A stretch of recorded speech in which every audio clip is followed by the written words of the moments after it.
Car తీరుతో cadre బేజారు. 2 ఏళ్ల తర్వాత కృష్ణా జలాలపైన సవాళ్లు విసిరిన కేసీఆర్ ఆ తర్వాత అసెంబ్లీకి వచ్చినట్టే వచ్చి ఫామ్ హౌస్కు అసెంబ్లీ సమావేశాలకు డుమ్మా. కీలకమైన అంశంపై చర్చలో పాల్గొనకుండానే వెనుదిరగడంతో పార్టీ శ్రేణుల్లో నిరాశ. అసెంబ్లీలో ప్రభుత్వ ఆరోపణలకు సమాధానం చెప్పకుండా వెళ్ళిపోవడం ఏంటని నిరుత్సాహం. బయట పీపీటీలు పెట్టుకుంటే ప్రజలు ఎలా నమ్ముతారని ప్రశ్న. ఇదంతా సెల్ఫ్ గోల్ చేసుకోవడమే అంటున్న రాజకీయ విశ్లేషకులు. వీళ్ళు బహిష్కరించిన వెంటనే నేను వీడియో చేసిన ఇది సెల్ఫ్ గోల్ అని. టోటల్లీ సెల్ఫ్ గోల్ ఇది. ఇక దాంట్లో అసలు ఇంతకంటే వర్స్ట్ డెసిషన్ అయితే ఇంకొకటి లేదు. చెత్త.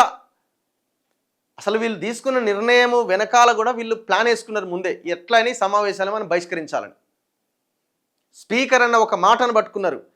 రేవంత్ రెడ్డిని విమర్శిస్తే మీకు మైక్ ఇవ్వనని ఒక మాటను ఆయన యాక్చువల్గా ఏంటంటే పర్సనల్గా మాట్లాడితే, ఎందుకంటే అది నీ నోరు కంపు నీ నోరు కంపు అని మాటలు తిట్టుకుంటున్నారు కదా.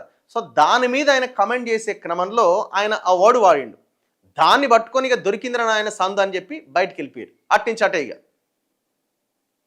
అది కూడా ఎప్పుడు సమావేశం స్టార్ట్ అయిన విత్ ఇన్ 1 అవర్లో. ఇంతకంటే దారుణం ఇంకొకటి ఉందా? ఒకవేళ వీళ్ళు కొట్లాడి అప్పటికి కూడా మైక్ ఇవ్వకపోతే అసలు వెయిట్ చేయాలి వీళ్ళు. కృష్ణా జలాల మీద చర్చ ఎప్పుడు స్టార్ట్ అవుతుందని వెయిట్ చేయాలి వీళ్ళు.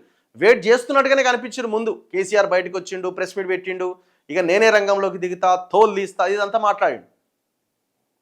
వెయిట్ చేస్తున్నట్టే కనిపించి చివరికి సమావేశాలు స్టార్ట్ కాగానే పత్తా లేకుండా పరారైపోయారు. క్యాడర్కి, మీ బీఆర్ఎస్ అభిమానులకి, బీఆర్ఎస్ క్యాడర్కి అంతా ఏం మెసేజ్ పంపించారు మీరు?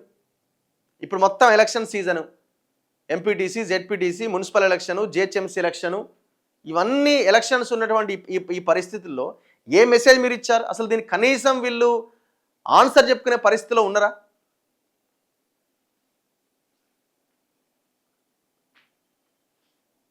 ఇక ఏం చేస్తాడు ఇప్పుడు?